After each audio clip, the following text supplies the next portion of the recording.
नमस्कार दोस्तों, आप सभी पर माँ का आशीर्वाद और बजरंगबली की कृपा सदैव बनी रहे। आज हम बात करेंगे बेहद शक्तिशाली पंचमुखी हनुमान कवच के बारे में और इसमें समाहित हनुमान जी की अजेय शक्तियों के बारे में। किस प्रकार इसका नित्य पाठ करना है और क्या विशेष सावधानियां इसके पाठ के समय रखनी चाहिए, तो इस बहुत ही महत्वपूर्ण जानकारी के ऊपर आज हम बात कर रहे हैं। पंचमुखी हनुमान कवच हनुमान जी के पंचमुखी स्वरूप की एक बहुत ही दिव्य स्तुति है और अपना ये पंचमुखी स्वरूप हनुमान जी ने अहिरावण के वध के लिए धारण किया था। तो असाधारण शक्तिशाली होने के साथ ही साथ हनुमान जी का ये स्वरूप उग्र स्वरूप भी माना जाता है। तो इसके नित्य पाठ के लिए कुछ विशेष सावधानियां बहुत जरूरी हैं, उसके बारे में भी बात करेंगे। कई बार जीवन में ऐसे क्षण आ जाते हैं जब लगता है कि हाथ से सब कुछ निकल गया, कोई भी सॉल्यूशन नहीं मिल पाता है, तो कोई बहुत ही विकट स्थिति है, तब हनुमान जी के पंचमुखी कवच का पाठ बहुत लाभ प्रदान करता है। विशेषकर कोई भी तंत्र बाधा है, किसी भी प्रकार का बंधन आपके ऊपर किया गया है, आपको लगता है कि कोई ऊपरी हवा है, शत्रुओं से पीड़ित है, कोई असाध्य रोग से पीड़ित है, इन सब में इस कवच का पाठ बहुत राहत पहुंचाता है। और खासकर जो हनुमान जी के भक्त हैं और साथ ही माँ काली के भक्त हैं, उन्हें इसका पाठ जरूर करना चाहिए, क्योंकि माँ काली और हनुमान जी ये दोनों कलयुग में जागृत शक्तियां हैं।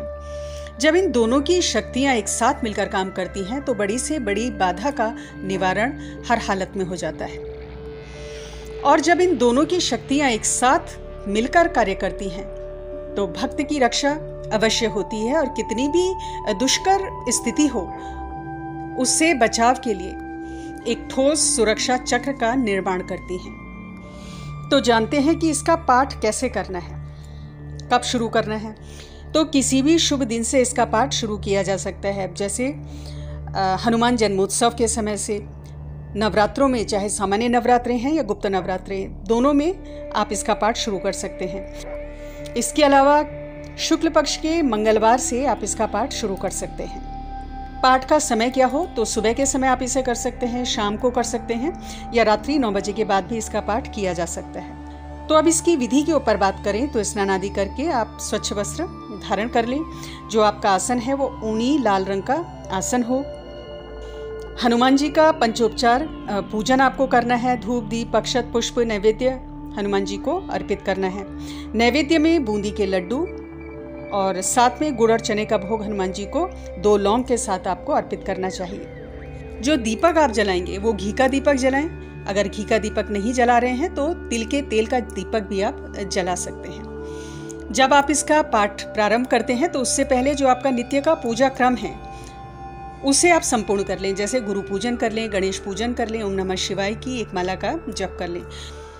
साथ ही भगवान श्री राम का ध्यान अवश्य करें, उनसे प्रार्थना करें सफलता की, उनका आशीर्वाद लें। श्री राम शरणम मम, इस मंत्र का आपको जप करना है, चाहे 21 बार, 51 बार या 108 बार। इस मंत्र का भगवान श्री राम के आपको जप करना है कवच के पाठ से पहले। तत्पश्चात इस कवच का आप, पंचमुखी हनुमान कवच का आप पाठ करेंगे। पाठ कितनी आवृत्ति में करना है, तो 1, 3, 5, 7 या 11 बार आप इसका पाठ करेंगे। यदि समस्या को लेकर कर रहे हैं, कोई विशेष आपका मनोरथ है उसको लेकर कर रहे हैं, तो इसका पाठ आप समस्या की विकटता के अनुसार बढ़ा भी सकते हैं। 51 पाठ भी कर सकते हैं या 108 पाठ भी कर सकते हैं 41 दिन का संकल्प लेके। तो इस प्रकार विधान भी आप उठा सकते हैं। और यदि सिर्फ हनुमान जी की कृपा प्राप्ति के लिए है, उनके स्वरूप की कृपा प्राप्ति के लिए है, तो नित्य 1, 3, 5, 7 पाठ आप अपनी सुविधा अनुसार इसका कर सकते हैं। पंचमुखी हनुमान कवच का जो मूल मंत्र है वो है ओम श्री हनुमते नमः।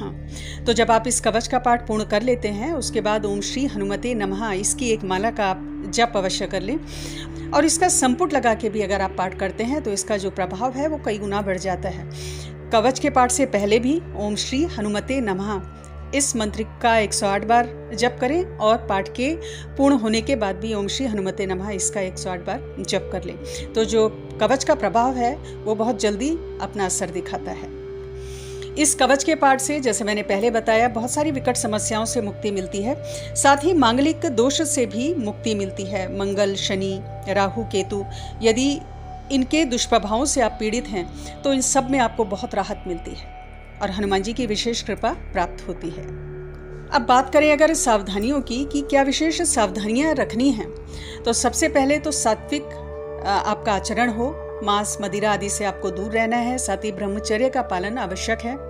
यदि नियमित आप पाठ कर रहे हैं, बिना कोई विशेष विधान 21 या 41 दिन का विधान उठाए बिना नियमित आप पाठ कर रहे हैं, तब ब्रह्मचर्य आवश्यक नहीं है। लेकिन यदि आप कोई विशेष विधान उठा रहे हैं या सिद्धि विधान उठा रहे हैं, तो ब्रह्मचर्य का पालन आपको करना है।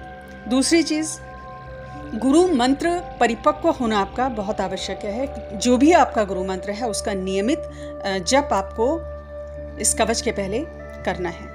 तीसरी चीज़, स्त्रियों का सम्मान करें और साथ ही हर प्रकार की बुराई से दूर रहें, झूठ से दूर रहें, किसी की बुराई ना करें या किसी को कोई कड़वी बात ना कहें। तो कोशिश करें कि जो आपका आचरण हो वो सात्विक हो, पवित्र हो। तो ये पाठ विशेष प्रभाव आपको देता है। और बहुत बड़ी बात यह है कि जो यह पंचमुखी हनुमान कवच का पाठ है, ये मनोबल को मजबूत करता है और हर प्रकार के भय को समाप्त करता है। पंचमुखी हनुमान जी का जो स्वरूप है, उसमें हनुमान जी का मुख पूर्व की ओर है, वो मन की शुद्धता और इष्ट सिद्धि प्रदान करने वाला है। श्री हनुमान जी का नरसिंह मुख जो दक्षिण की ओर है, वो जीत और सफलता दिलाने वाला है, निडरता दिलाने वाला है। हनुमान जी का गरुड़ मुख ये पश्चिम की तरफ है, काला जादू, नकारात्मक ऊर्जा और हर प्रकार के तंत्र प्रयोग से सुरक्षा प्रदान करने वाला है। हनुमान जी का वराह मुख उत्तर दिशा की तरफ है, सुख और समृद्धि, धन प्रदान करने वाला है। श्री हनुमान जी का हयग्रीव मुख आकाश की ओर है, हर प्रकार की मनोकामना को पूर्ण करने वाला है और ज्ञान को प्रदान करने वाला है। जीवन में आने वाली जो समस्याएं हैं, उनसे लड़ने की एक विशेष हिम्मत, एक क्षमता प्रदान करता है और आप जो भी आपके सामने चैलेंजेस आ रहे हैं, उनसे आसानी से उन्हें टैकल करते हो, उनसे निपटते हो। तो हर हनुमान जी के भक्त को और माँ के भक्त को पंचमुखी हनुमान कवच का पाठ अवश्य करना चाहिए और इसे अपनी नित्य की पूजा में अवश्य शामिल करना चाहिए। तो आज की वीडियो में इतना ही दोस्तों। अगली वीडियो में बहुत जल्द मिलती हूँ। तब तक के लिए अपना ध्यान रखें, स्वस्थ रहें, खुश रहें, मस्त रहें। जय माता दी, जय बजरंग बली।